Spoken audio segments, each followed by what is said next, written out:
ये बिल्कुल आपको टेस्टिंग वाली भावना से नहीं काम करना।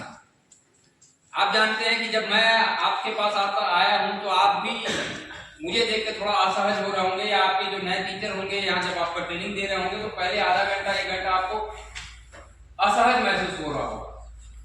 तो वैसे ही जब बच्चों का परीक्षण के लिए जाएंगे तो बच्चे भी आपको देख के असहज महसूस करेंगे।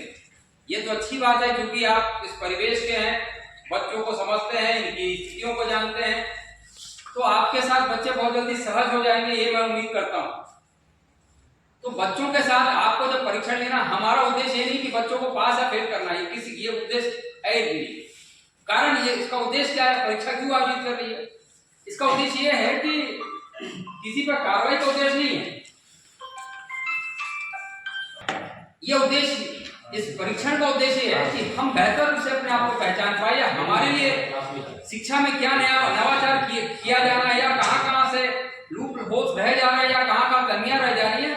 ये प्लानिंग के पार्ट में, तो राष्ट्रीय स्तर पे प्लानिंग हो पाए, बन पाए, इसके लिए आउटकम्स कहां से मिलेगा, इनपुट मिलने वाला ये सोर्स जो है वो आप हो, और आपके थ्रू ही हमको जानकारी मिलेगी। काम बेटा बहुत महत्वपूर्ण है। ये काम जो है महत्वपूर्ण इसलिए भी है क्योंकि आपकी थोड़ी सी गलती पूरे आंकड़े को गलत कर देगी। आप 2 दिन में बेहतर सीखे होंगे, ऐसा महसूस करता हूं, मैं सोचता हूं कि किस तरह से काम करना। अगर नहीं समझ में आ रहा है तो आप अपना एक ग्रुप बना लीजिए, उसमें चर्चा कीजिए। एक ग्रुप तो बनाओ, उसमें चर्चा कीजिए कि किस बिंदु पे आपको चीजें समझ में नहीं आ रही। आप अगर इस डाटा को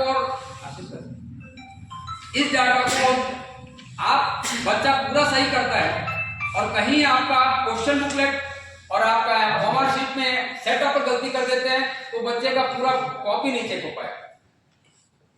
तो आपको बहुत सजग रहने की आवश्यकता है। जो 90 और 120 मिनट की परीक्षा का कार्य है, जो कार्यकाल है, इस पे आपको सजग रहना है और सबसे पहले आपको समझना है कि करना क्या है।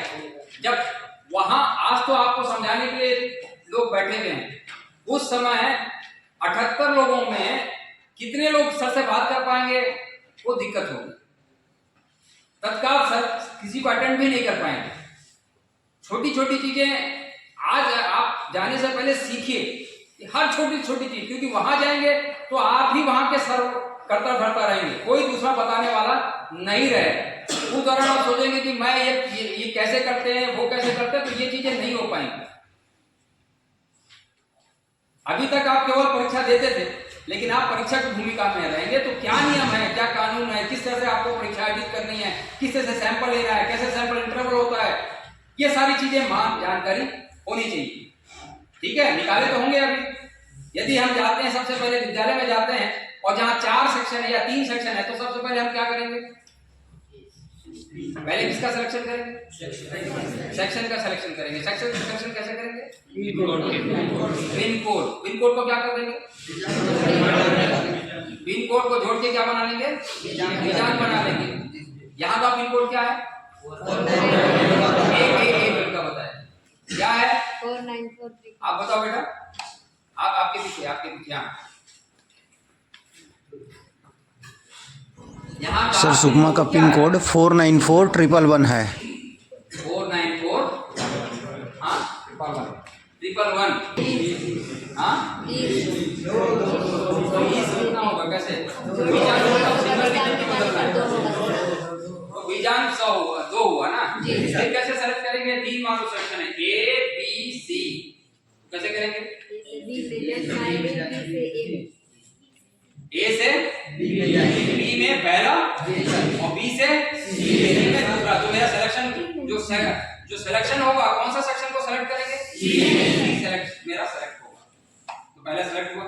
अब इसके बाद क्या करेंगे, अगर वहां 30 बच्चे हैं, 30 से कम बच्चे हैं तो सारे बच्चे क्या होंगे, 5 से कम बच्चे हैं तो वहां होगा बेटे, उसकी लिस्ट आप हमने दे दी है। तो जहां हमारे बच्चे आप लोग जाओगे वहां 5 से ज्यादा ही रहेंगे और हमको मैक्सिमम कितना लेना है, 30।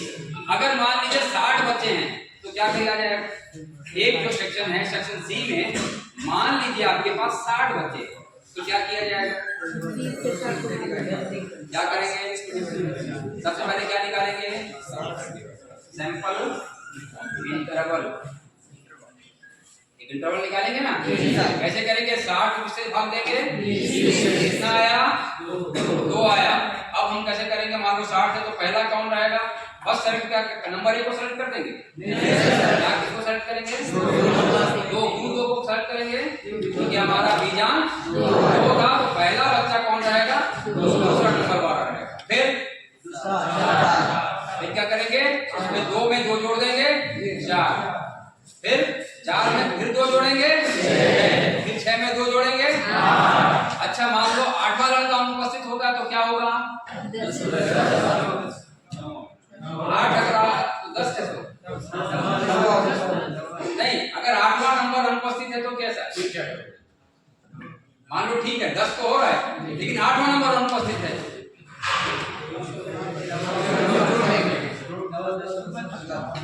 उसके जस्ट बाजू वाले को लेना। नहीं, वो अंदर है, चलिए इसको आप अपना एक बार और क्लियर हो लीजिए। अच्छा ठीक है, जैसे चलिए मैं जैसे कंटिन्यू करते रहना है। हमारे पास 20 बच्चे, ठीक है। और ओमार शीट कौन कौन से बच्चों का भरना है आपको? छठी का ही भरना है, तीसरी और तीसरी का, और छठी और 9वीं का कौन भरेगा? कितने प्रकार के शीट भरना पड़ेगा अपन को? 3 प्रकार के क्वेश्चन होंगे। कौन कौन से? एक क्वेश्चन एक टीचर क्वेश्चन और एक स्कूल क्वेश्चन है, SQ, DQ और DQ कितना भरना पड़ेगा? टीचर भरेंगे। कितने टीचर? अगर मान लीजिए हमारे छठी में कितने विषय होते हैं? 3। कौन कौन से विषय का लेना है? एक व्यक्ति को लेना। छठी में कितने विषय का टेस्ट होगा? लास्ट वाला, किनारे वाला। हाँ बेटा आप ही, हाँ पीछे मुड़ रहे हो जो आप हाँ, छठी में कौन कौन से विषय का टेस्ट होंगे? कौन कौन से विषय? भाषा, कौन सी भाषा?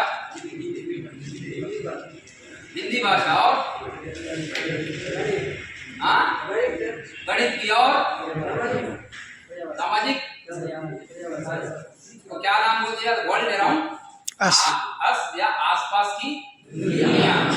तो कितने, अगर 3 विषय के शिक्षक है तो कितना टीचर भरना पड़ेगा? और अगर 2 विषय के शिक्षक तीनों विषय को पढ़ा, तो 2 शिक्षक तीनों विषय को पढ़ा रहे हैं तो कितना भरना पड़ेगा? हैं? 3 भरना पड़ेगा। क्या भरना पड़ेगा? 2 टीचर 3 विषय पढ़ाते हैं, 2 भरेंगे, कितना भरना पड़ेगा? और एक शिक्षक यदि तीनों को पढ़ा रहा है तो कितना भरना पड़ेगा? ये क्लियर रहना चाहिए, है ना? ठीक है। SQ कौन भरेगा? स्कूल क्वेश्चन है कौन भरेगा? ठीक है। ये मोटी चीज है, जाने से पहले आप क्या निकालेंगे? आप एक रजिस्टर बनाएंगे, एक शीट में आप निकालेंगे, तभी तो आप सैंपलिंग कर पाएंगे।